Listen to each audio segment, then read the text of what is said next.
Hi, my name is Eric Daw from OmniFit, and today I got a great workout for you, but it's based on what we need as we get older. Reaction time, speed, power.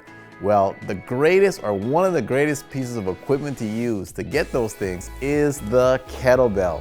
So we're gonna be using it today to do a great workout, but be sure to spend at least 5 minutes or so warming up. Don't just jump into it. But as I like to say, before we jump into it, let's get into it.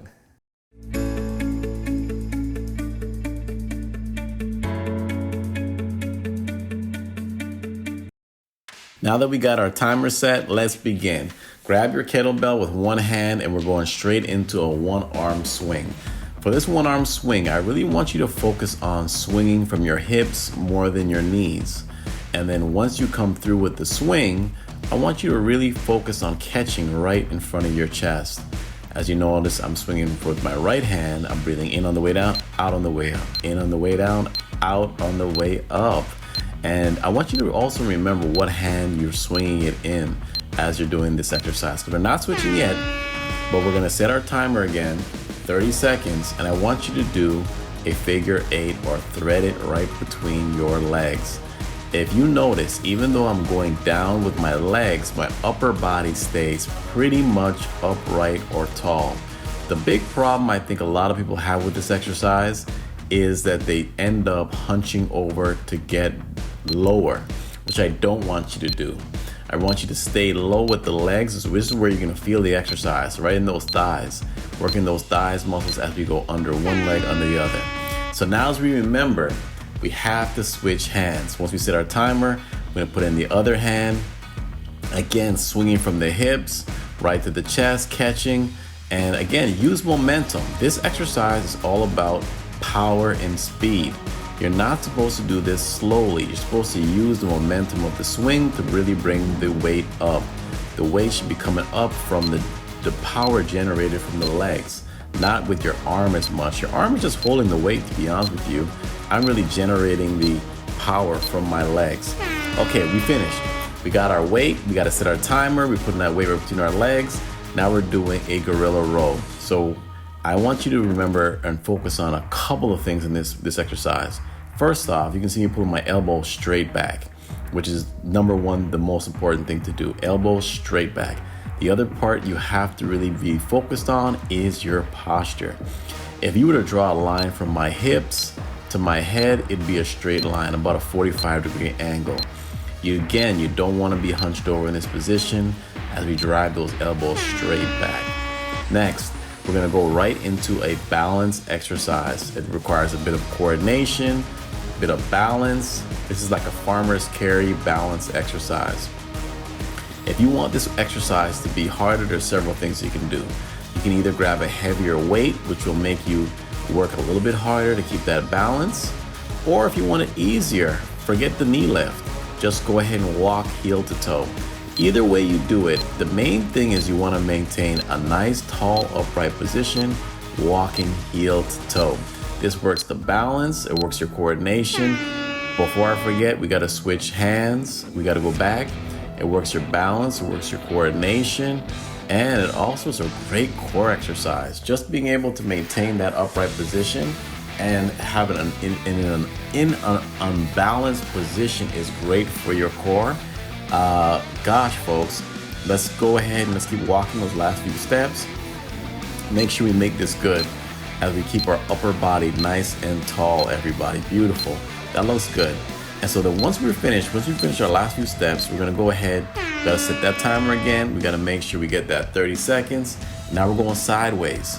We're doing a front squat sideways, moving sideways, folks. Again, positioning your body is so important.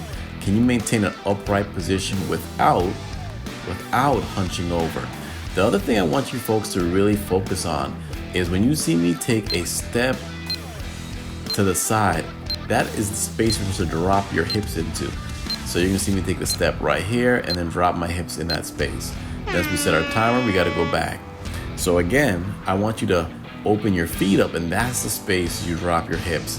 Look at my back right here. See how tall it is? I'm not hunched over, I'm still tall. And breathing wise, you want to breathe in right here and breathe out on the way up. Breathe in right here, out on the way up. Maintaining that tall, upright position is this all you need to do, folks. It's all you need to do as we're working our way back on the last 30 seconds.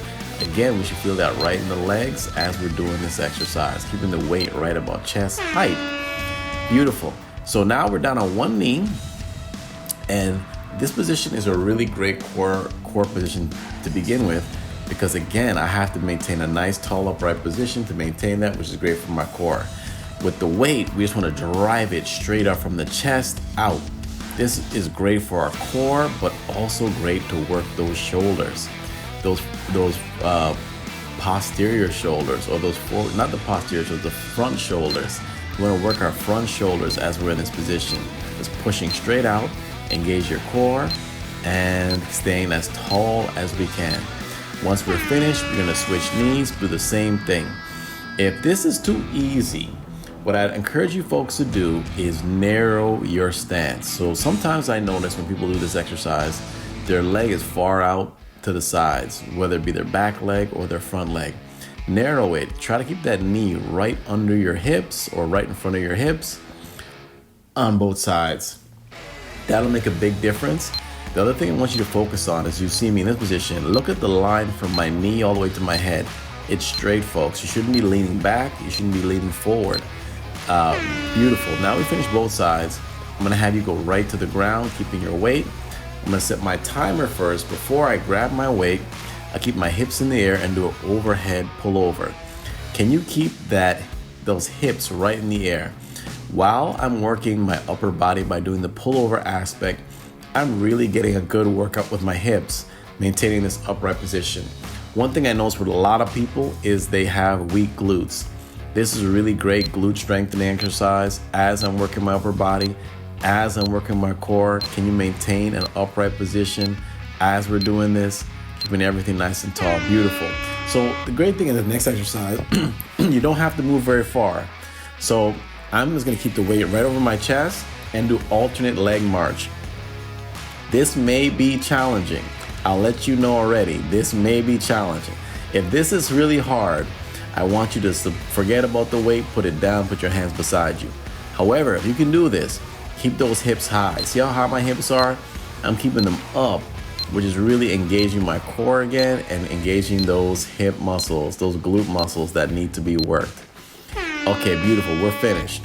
We're finished right here. And now I'm going to go ahead and lift my weight up again, but do an alternate heel touch. This is the easier version of the first one. I'm going to have you do an alternate heel touch, really engaging my core as I'm just bringing the heels down. But if that's too easy, look what I transitioned to. I transitioned to my legs going straight out.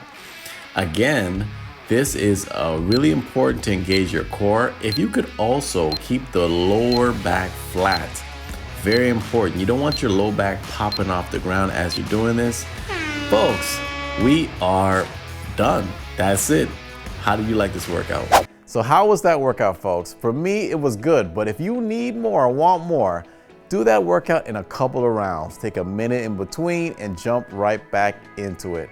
Folks, if you like workouts where I use a different piece of equipment each workout or try to vary it as much as possible, please let me know in the comments below. Also, if you're someone who wants to get stronger, if you want to actually improve your balance coordination, and you also want to just work out and just feel better, let me know in the comments below, and I'd love to reach out to you. On that note, this is Eric Daw from OmniFit. Take care.